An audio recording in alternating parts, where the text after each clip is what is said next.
సిటీలో అక్కడ బ్యారిస్ రమేష్ ఉంటారు, పిలుస్తారా? 3 రోజుల నుంచి అసలు కబ్బుకే రాలేదు.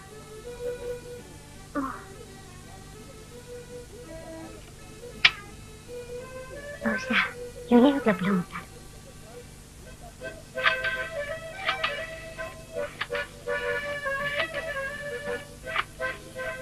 హలో, బ్యారిస్ రమేష్ ఉన్నారా? 10 రోజుల నుంచి రానేలేదా?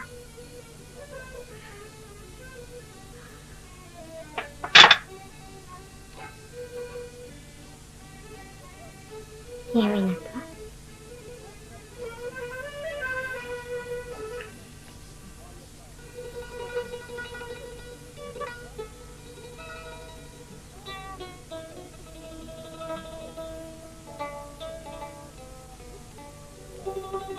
ఎవరమ్మా? నేనండి. నా పేరు చిత్ర, ప్రొఫెసర్ కృష్ణారావు గారి అమ్మాయిని. ఓ, ప్రొఫెసర్ కృష్ణారావు గారంటే యూనివర్సిటీలో అవునండి. విన్నానమ్మా. అతను చాలా గొప్ప పండితుడని, పెద్ద స్కాలర్ అని విన్నాను. కానీ కలుసుకునే భాగ్యం కలుగుతుంది. రమేష్ లేడా అండి? ఎందుకమ్మా? ఏం కావాలి? అతనితో కొంచెం పని ఉంది. పర్వాలేదు, నాతో చెప్పమ్మా. క్లబ్ లో ఒక చిన్న ఫంక్షన్ ఏర్పాటు చేస్తున్నాం. చందా కోసం వచ్చాను. అతను ఇక్కడ లేడమ్మా, కొడైకెనాల్ వెళ్ళాడు. కొడైకెనాలా? అవునమ్మా, ఏదో కేస్ స్టడీ చేయాలట. అక్కడైతే ప్రశాంతంగా ఉంటుందని వెళ్ళాడు. అదేమిటమ్మా అలా అయిపోయావు? పర్వాలేదమ్మా, ఆ చందా నేను ఇస్తాను, తీసుకో. ఏమిటి ఆలోచిస్తున్నావు? ఏం లేదండి, తొందర ఏం లేదు. అతను వచ్చిన తర్వాతే తీసుకుంటాను.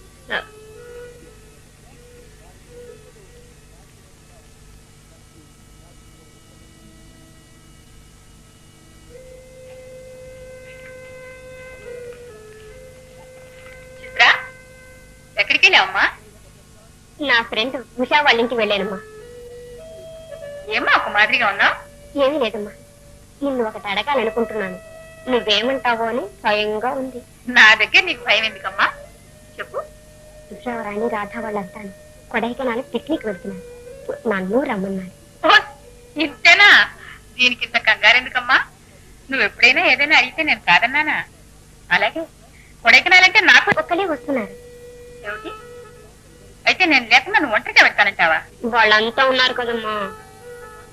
ఉన్నారు సరే, మీ నాన్నగారు ఏమంటారో. సరే, జాగ్రత్త వెళ్ళి జాగ్రత్తగా వస్తావు కదమ్మా. ఇదిగో చూడు, వెళ్ళగానే ట్రంకాలు చేయి. అలాగేనమ్మా. ఇదిగో మర్చిపోయినాను, అక్కడ రమేష్ బంగ్లా ఉంది కదా, ఆ బంగ్లాకి వెళ్ళు. అక్కడ తోటవాడు రంగన్ ఉంటాడు, వాడి చేతిలో 10 రూపాయలు పెట్టు. కాబోయే యజమానురాలు కదా, సంతోషిస్తాడు.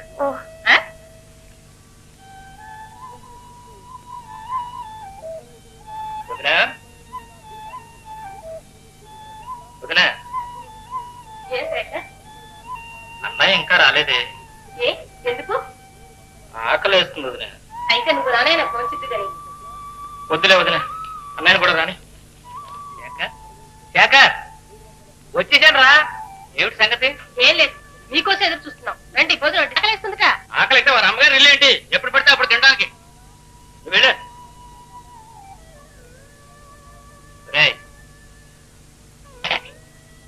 అలాగా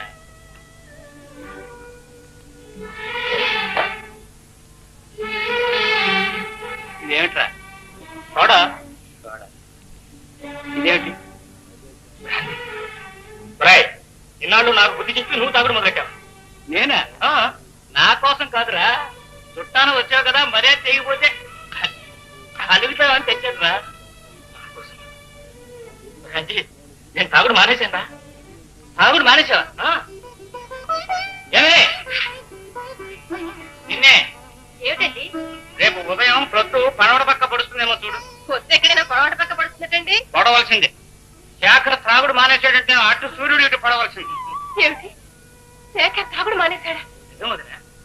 ఒట్టు? ఒట్టు. ఇక బ్రాంతి ఎప్పుడు ముట్టుకోను. ఉండండి, ఇవాళ పండగతో సమానం. గారెలు చేస్తాను. చూడు, దీని ముఖం ఎంత చిన్నపోయిందో. ఇదే మీరు మొదలెట్టారా? నేనా? నాకెందుకే, వీడి కోసం తెచ్చాను. వీడు మానేశాను అన్నాడు. అయితే ఇలా ఇవ్వండి. నీకెందుకో? మొన్న పక్కింటి పుల్లమ్మ నీళ్లాడితే డాక్టర్ బ్రాంతి ఇమ్మన్నాడు. ఊరంతా తినా ఒక్క చుక్కైనా దొరకలేదు. ముట్టనివ్వండి. రేపు పొద్దుట నాకు పనికొస్తుందేమో చూడాలనిపించింది. వచ్చా. మేమి ఊరికి కొత్త అయినా పాత చుట్టంలా పరామర్శిస్తున్నాం. దేవుడే నిన్ను పంపించాడు.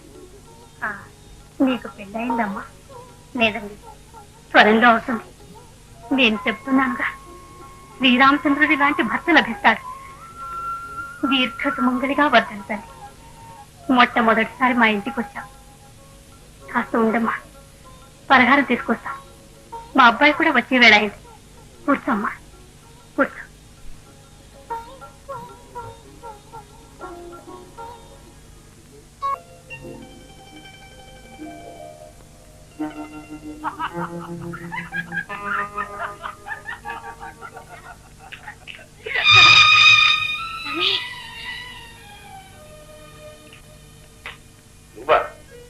హలో చిత్ర, అవుడు. చీటికి మాటికి నువ్వు ఇక్కడికి వచ్చేది ఇందుకేనా? నేను నిజ స్వరూపం ఇప్పుడు తెలిసింది. Very good. వెంటనే గ్రహించు.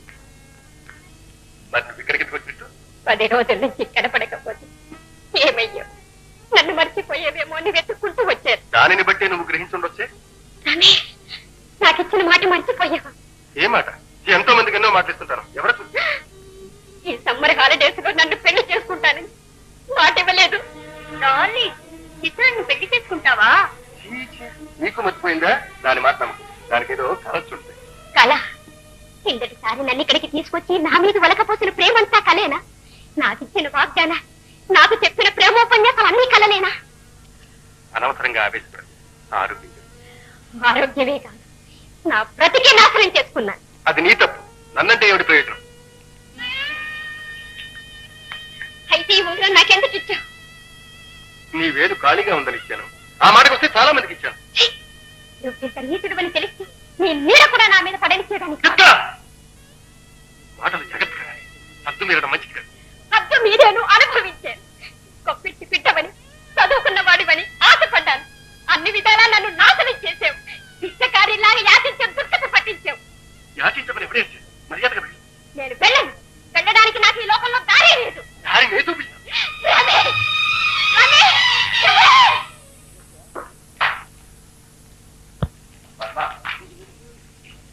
నాలుగైదు రోజులుగా చిత్ర అలదడే రీతిలో ఒంట్లో ఏమైనా? అరే, ఉన్నట్టుండి కూతురు గుర్తుకొచ్చిందే. ఇది ఒక సంసారం అని, ఇంట్లో పెళ్ళాం పిల్లలు ఉన్నారని నీకు అసలు జ్ఞాపకం ఉందా? నువ్వు అలా అడుగుతావు, నాకు బాగా తెలుసు. అందుకే ఇలాంటి విషయాలు నీతో ఎన్నడూ చర్చించు. శేఖర్ ఇంట్లో చూడి చాలా రోజులు. ఎక్కడికి వెళ్ళాడు, ఏమయ్యాడు, ఎన్నడైనా అడిగాను. అదే నేను అడిగేది. కొడుకు విషయంలో లేని అద్ద కూతురు విషయంలో ఎందుకు వచ్చింది? పద్మ, శేఖర్ మగవాడు. తిరిగి వాడే ఇంటికి వస్తాడు. చిత్ర ఈడొచ్చిన ఆడపిల్ల. చూడు పద్మ, నీ దృష్టిలో నేను సంసార బాధ్యత లేని సన్యాసిని కావచ్చు, కానీ కన్న తండ్రిని కాబట్టి అడుగుతున్నాను. దీనికింత ఉపన్యాసం ఎందుకు? చిత్ర స్నేహితులతో పిక్నిక్ కొడైకెనాల్ వెళ్ళింది, సరేనా? కొడైకెనాల్ ఒంటరిగానా? కడుపు పండితే ఆరోగ్యం చేయమంటారు. ఈ గుంపలో నేను కాలం ఎలా వెళ్ళదీస్తున్నానో మీరు ఎన్నడైనా ఆలోచించారా? అసలు మొగ దిక్కున గొప్పనా ఇది? ఇంత చదువు చదివారు, ఆడదాని హృదయం అర్థం చేసుకోలేదు. పెళ్ళై కాపరానికి వచ్చిన ఆడది ఏం ఆశిస్తుంది? భర్త అనురాగంతో ఆదరిస్తాడని, బ్రతుకు ఆనందమయం చేస్తాడని గంపలాస్త వస్తుంది. అంతేగాని మొదటి భార్యనే తలుచుకుంటూ నిట్టూర్పులు విడుస్తూ వేదాంత ఉపన్యాసాలు ఇస్తాడని ఈ ఆడది అనుకోదు. ఆవిడ సంగతి మాత్రం ఎత్తకు ప్లీజ్. ఆవిడంత మర్చిపోలేదు. నన్ను ఎందుకు చేసుకోవాలండి? నీకు రెండో పెళ్ళైతే నాకు రెండో పెళ్ళా? పద్మ, ఎందుకు అలా తవ్వుకుంటావు? నేను అడిగింది చిత్ర విషయం. ఏ ఇన్ని పనులు చూసుకుంటే గానీ చిత్ర సంగతి చూసుకోలేనా? మీ ఆదర్శాలు పాటిస్తే దాన్ని కూడా శాంతలాగే వంటింట్లో బంధించి బానిసం చేయాలి. పద్మ, ఎప్పుడు పుస్తకాలు ముందేసుకొని కూర్చోవడం తప్పితే బయట సంఘంలో ఎన్నడైనా తిరిగారా? ప్రపంచం అంతా ముందుకు పోతుందో మీకు ఏమైనా తెలిసినా అంట? యువత యువకులు భుజాలు రాసుకుంటూ డ్యాన్సులు చేసే సంఘ సంస్కారం నాకు తెలియదు పద్మ. తల్లి కూతుళ్ళు తీరిగ్గా కూర్చుని శృంగార చర్చలు చేసే సంఘంలోకి లేనన్నాడు తొమ్మిది చూడదు. ఇందులో మళ్ళీ చమత్కారం కూడానా? పెళ్ళాం బిడ్డల్ని వెంటేసుకుని ఎన్నడైనా షికారు వెళ్ళారు? నలుగురు స్నేహితులు పిలిచి క్లబ్ లో డిన్నర్ ఇచ్చిన పాపాన పోయినారా? కూతుర్ని వెంటేసుకుని క్లబ్ కు వచ్చి నా మొహానున్న కుంకుని చూసి పక్కన ఇవిడ భర్తేడి అని ఎంతమంది దిక్కులు చూస్తారు. అప్పుడు నాకు ఎంత అవమానంగా ఉంటుంది. ఇంకా నీ తీసిన తప్పులు ఏమైనా ఉన్నాయా? మీ తప్పే ఇలాంటి సర్వసంగ పరిత్యాగికి నన్నిచ్చి ముడిపెట్టారే మా తల్లిదండ్రులు. వాళ్ళది తప్పు, ఆ పైన నా తల రాత. అవును పద్మ, నీ రాత నా రాత ఇవి రెండు కలిపి రాయడం మర్చిపోయి విడివిడిగా రాశాడు ఆ విధాత. ఈ మెట్ట వేదాంతంతోనే నా బ్రతుకంతా నాశనం చేశారు. నీకు అన్యాయం చేసి కాదు, అన్యాయం చేయలేదు పద్మ, న్యాయం చేయలేకపోయాను. చేతగాడు. నేను రైలు దిగవలసిన స్టేషన్ లోనే నీతో కలిసి మళ్ళీ ప్రయాణం సాగించాను. అదే పద్మ నేను చేసిన తప్పు. రమేష్ కొడైకెనాల్లో కనిపించాడమ్మా. అతను బంగ్లాకు వెళ్ళి అతను లేడు. వచ్చేదాకా వెయిట్ చేశాను. సరితని వెంట పెట్టుకుని వచ్చాడు. సరితని వెంట పెట్టుకొచ్చాడా? ఆమె ముందు నన్ను మానేసి అనరాని మాటలు అన్నాడమ్మా. ఏమిటి? దాన్ని పక్కన ఉంచుకుని నిన్ను అవమానించాడా? ఈసారి రాని చెప్తాను. రాడమ్మా, నన్ను పూర్తిగా మోసం చేశాడు. నన్ను పెళ్లి చేసుకోడు. ఏం చేసుకోకపోతే అంతకంటే 1000 రెట్లు మంచి సంబంధం చూసి ఈ సంవత్సరమే నీకు పెళ్లి చేస్తాను. అది కాదమ్మా, మరొకరిని పెళ్లి చేసుకునే యోగ్యత నాకు లేదమ్మా. ఏమిటి అనేది? రమేష్ మాటలు నమ్మి చెయ్యరాని అపరాధం చేశాను. మన కుటుంబానికేనమ్మా.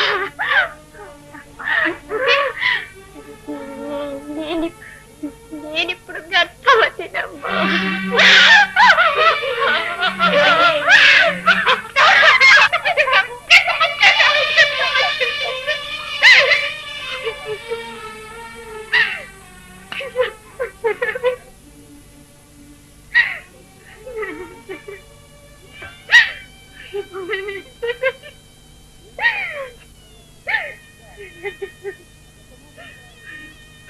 ఎంత పచ్చేసావే, నిన్ను ఇంత గారాభంగా పెంచింది ఎందుకైనా? నలుగురిలో ఇక నా మొహం ఎలా చూసేది? నా మొహం ఎలా చూసేది? క్షమించమ్మా, క్షమించప్పనే నన్ను చేసే. అమ్మా, నువ్వు పెంచినట్టల్లా పెరిగాను. నువ్వు చెప్పినట్టల్లా విన్నాను. నువ్వు ఏ దారిని పొమ్మంటే ఆ దారిని పోయాను. కాలి దారి కోసలో పడ్డాను. అమ్మా, నాకేం తెలియదమ్మా. నువ్వు నన్ను ద్వేషిస్తే నాకెవరమ్మా దిక్కు?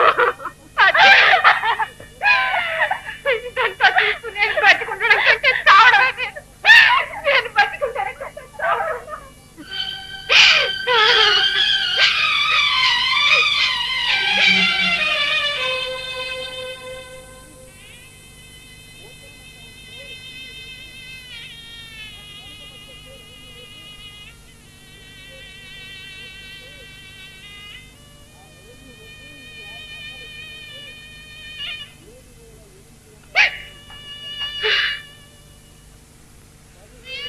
ఊరుకో పద్మ, నేనంతా విన్నాను.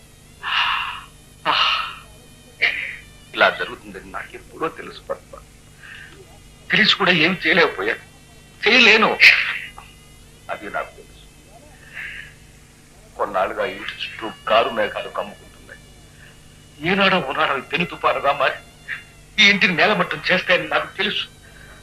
తెలిసి కూడా ఏం చేయలేను పద్మ. అది నా శాపం, నా పాపానికి. కాదు, ఇది మీ పాపం కాదు. దీనికంతా కారణం నేనే.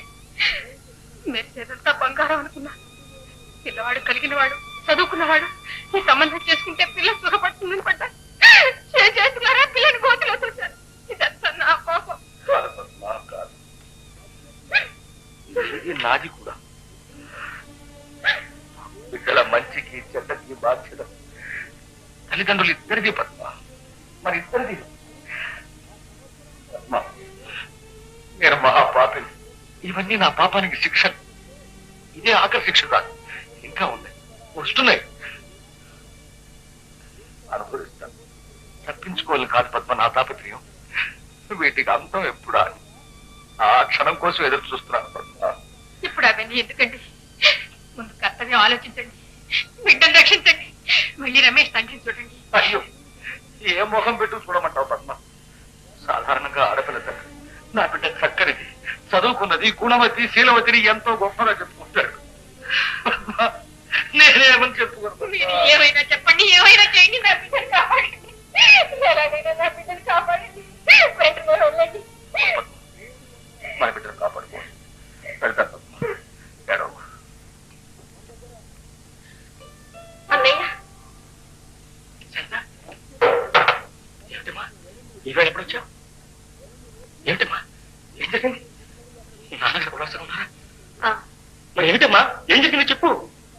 నువ్వు ఇంట్లో ఉంటావా లేదు అని ఈ ఉత్తరం ఇచ్చి వెళ్దామని వచ్చాను. చదువు, నీకే తెలుసు.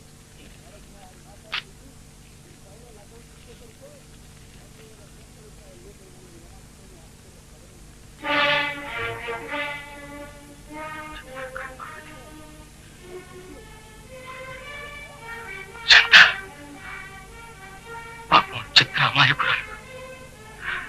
దాని నెత్తి మీద ఎప్పుడో ఒకప్పుడు ఇలాంటి పిడుగు పడుతుందని అనుకుంటూనే ఉన్నాను. చంద, అమ్మకు నాన్నకు ఈ విషయం తెలిసింది. తెలిసి ఇద్దరు మొదలు నరికిన చెట్ల మాదిరి కూలిపోయారు. ఇక చిత్ర సంగతి సరే సరే, నాకేమీ దిక్కు తోచక నీ దగ్గర పరిగెత్తుకొచ్చాను. అన్నయ్య, దీనికేదో మార్గం నువ్వే చూడాలి. చిత్రం నువ్వే ఉండకు చేర్చు.